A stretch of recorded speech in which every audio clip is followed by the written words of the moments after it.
ભુજના રાવલવાડી વિસ્તારમાં આવેલ આશાપુરા સોસાયટીના મકાનમાં બંધ મકાનમાં ચોરી થઈ હતી તેનો ભેદ ઉકેલી કાઢ્યો છે। એલસીબીની ટીમે 3 આરોપીને પકડી પાડ્યા છે અને સોના ચાંદીના મુદ્દામાલ રોકડ વગેરે કબજે કરવામાં આવ્યું છે।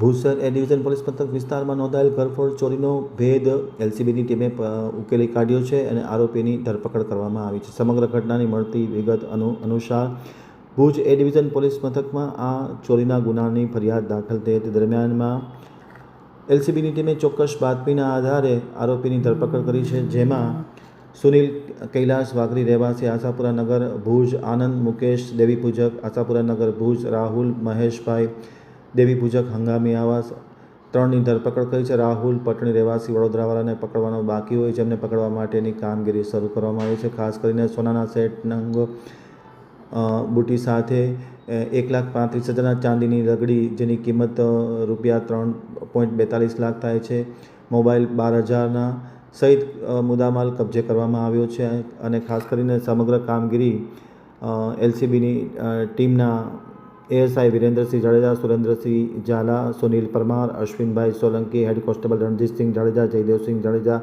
રાજેન્દ્રસિંહ રાઠોડ, દિવ્યરાજસિંહ જાડેજા, વિક્રમસિંહ ગોહિલ સદનના લોકોએ આ જે આશાપુરા સોસાયટીમાં રાવલવાડીના બંધ મકાનમાં ચોરી થઈ હતી એ ચોરીનો ભેદ ઉકેલી કાઢેલ છે।